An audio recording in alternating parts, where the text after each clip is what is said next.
Welcome to my weekly podcast, Later That Same Life. I'm Larry Fedoruk, reminding you that new episodes of my podcast pop every Thursday, wherever you get your podcasts, and you can also visit or subscribe to my YouTube channel. Each week, topics, discussions, stories from our lives. Season 5, Chapter 5. My name is Jennifer Valentyne. Jennifer Valentyne is a Toronto television and radio personality whose high-profile career has spanned over 30 years.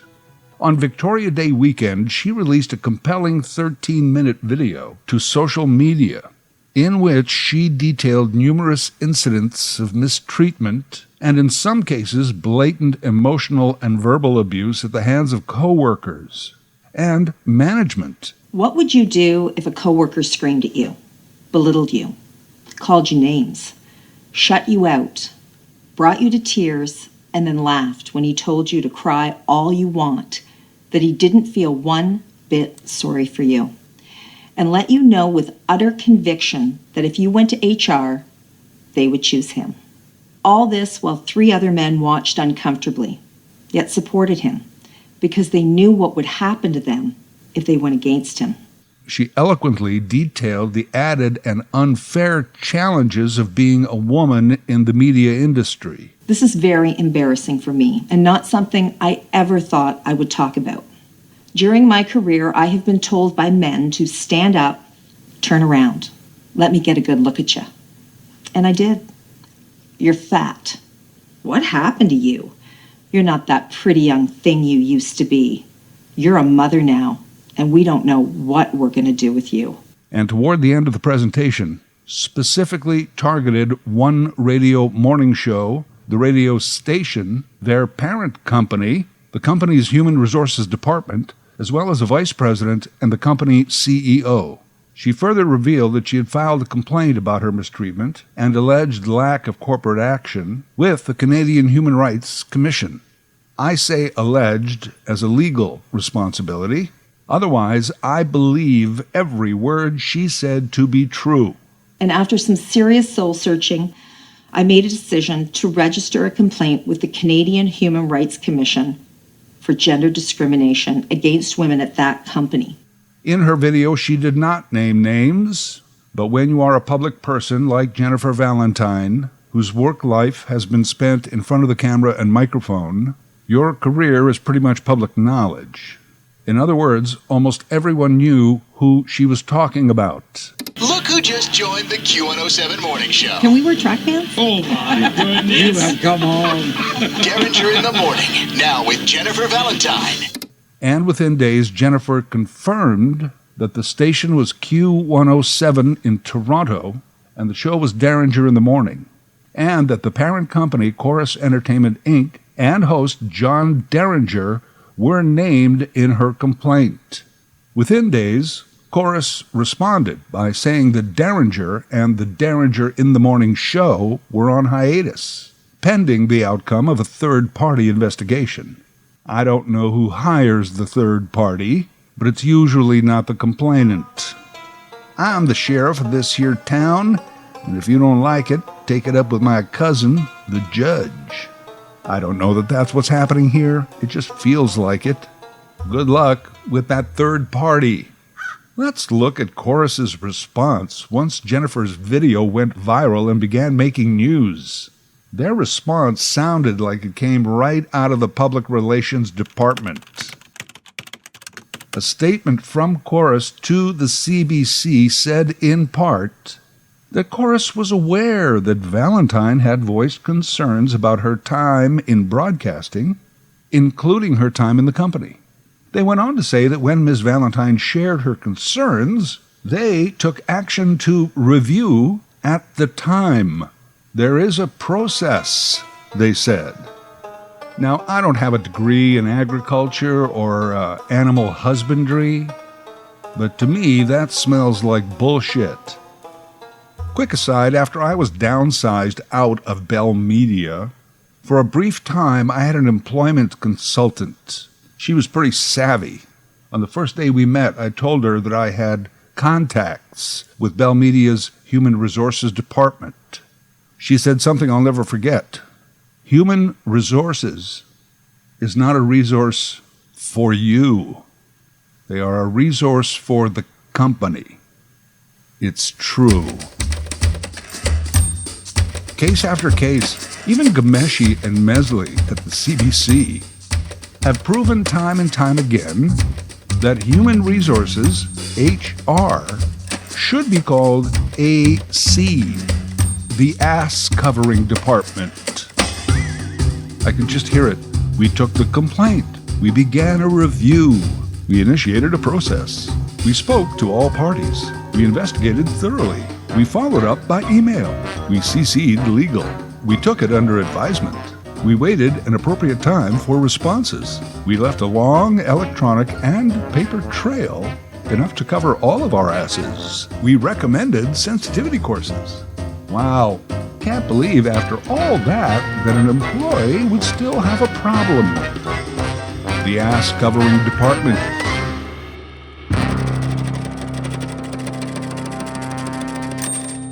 For those outside of the market, Q107 is a popular Toronto FM station specializing in mainstream rock. And as I like to respond when the question comes up, why does Q107 exist? It's important for all of us to still have a place where we can hear music by Trooper. Their target audience is predominantly male. The rockin', sports lovin', hey, check out my beer can collection male. They've been around well over 40 years. John Derringer, the morning show host, has been in that time slot for well over 20 years.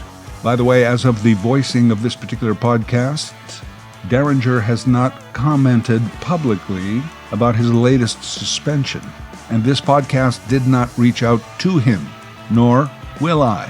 One, it's not that kind of podcast. And two, as the great reporter Christian Amanpour once said, I don't have to be fair and balanced.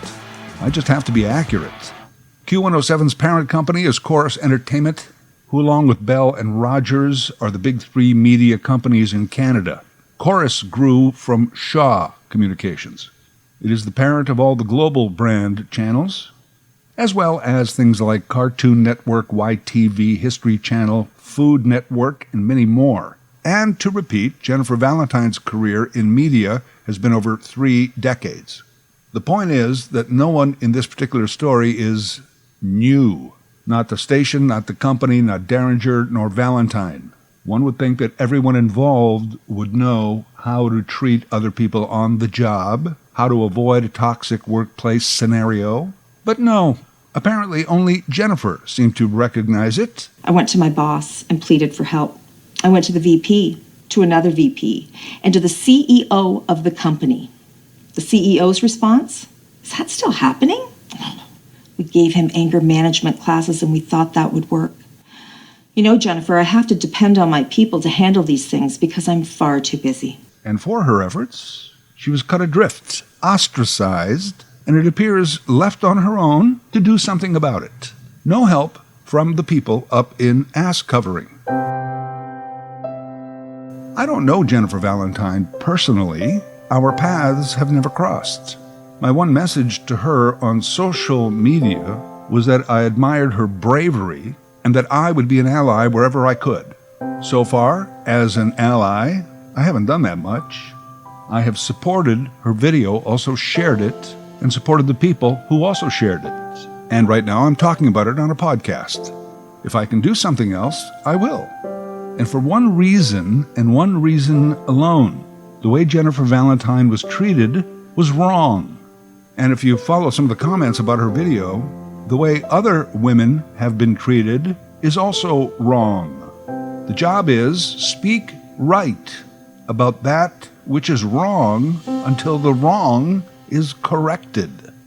I'm not an ally because I have a mother who was in the workplace, or daughters or sisters. A lot of men who are allies like to say that. I have a daughter, I have a sister, I have a friend. And I believe when you say that as a man, your heart is in the right place.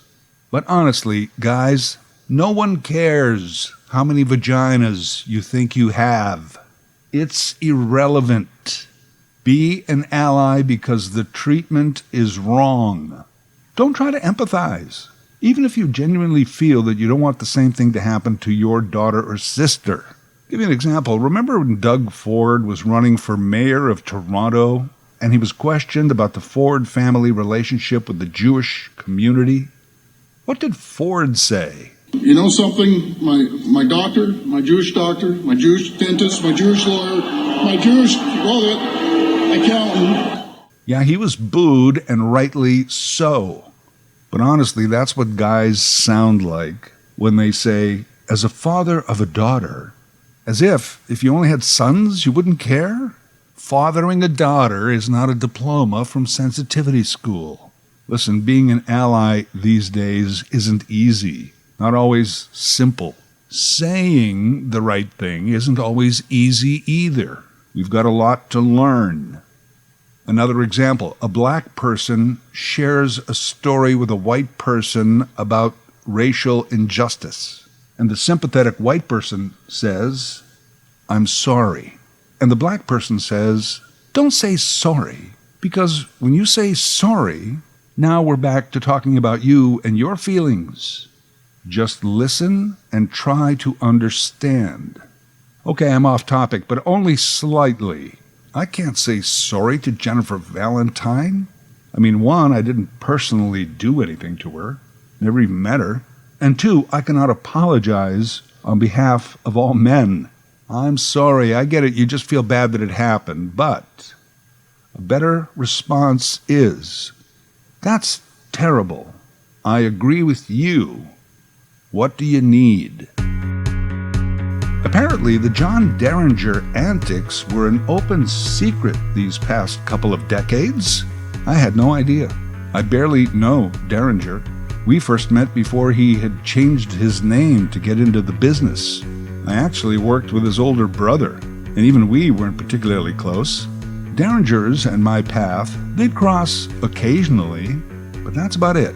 It's interesting because I know little about him. I've only just learned more about Jennifer Valentyne, but I believe her 100%. And I don't know if this counts as evidence, but in the days that followed the release of the video, dozens came to her support, yet no one of any significance, other than one or two social media yahoos, came to Derringer's defense. I think his only hope right now is that the people up in Chorus's ass-covering department are cousins with the third-party investigator.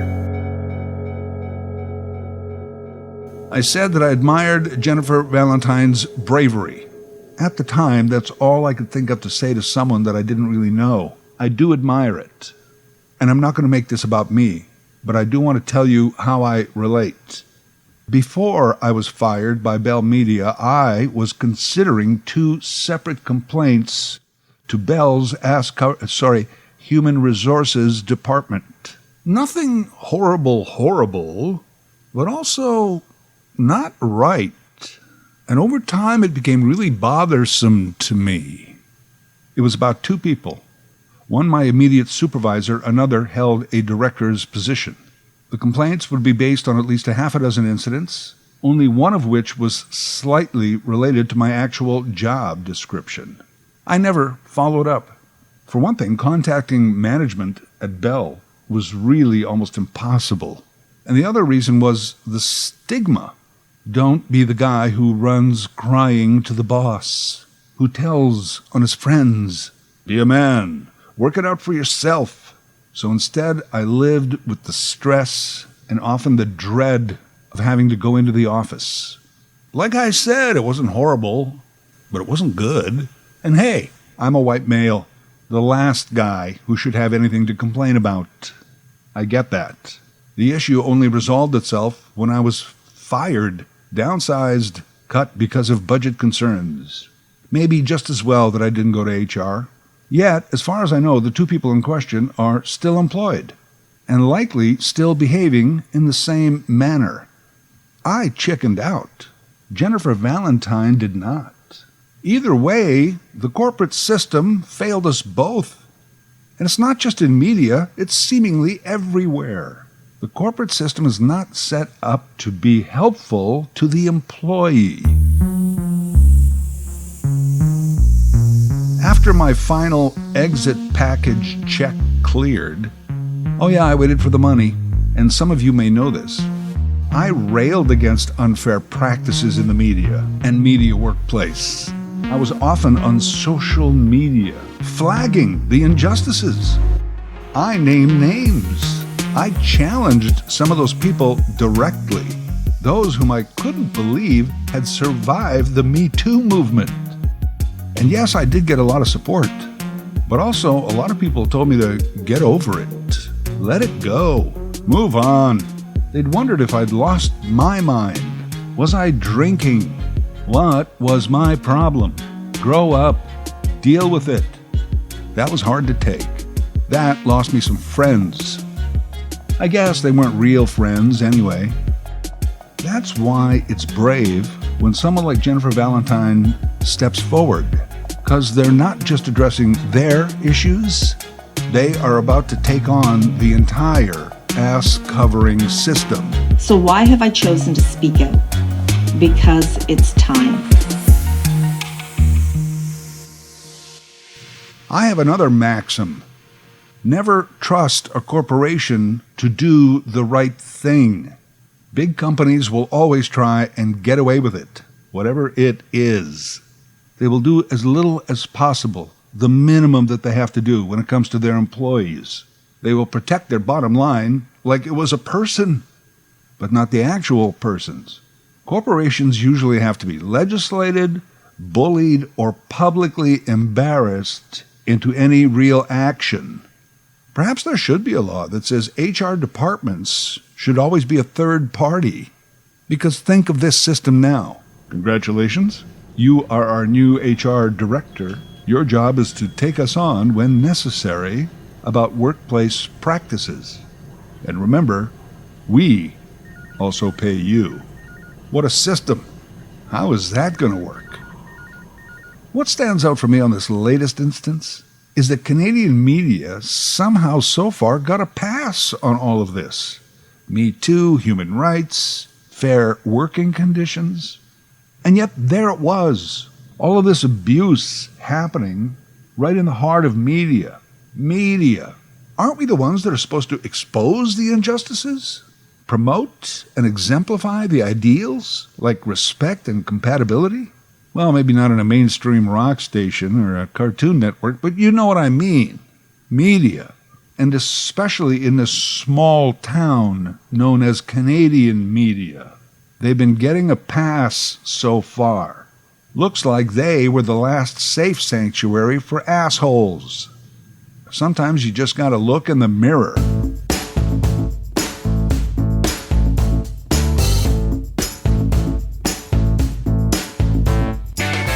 Hopefully those times are over thanks to Jennifer Valentyne, or nothing happens. John Derringer remains in the Canadian Broadcast Hall of Fame, and we find something else to talk about. Yeah, there's always that outcome. Jennifer Valentyne sounds like a strong and able person who will land on her feet. At least I hope so.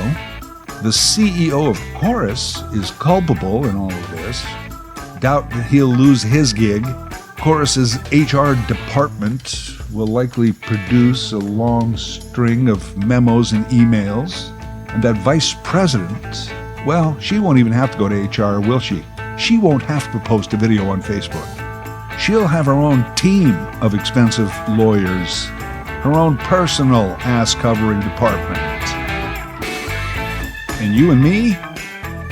Well, we'll always have Trooper.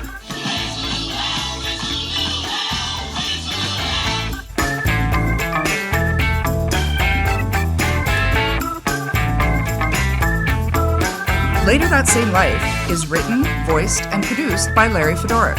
LarryFedoruk37@gmail.com. Subscribe to Larry's podcast YouTube channel. Get automatic notifications with each new episode.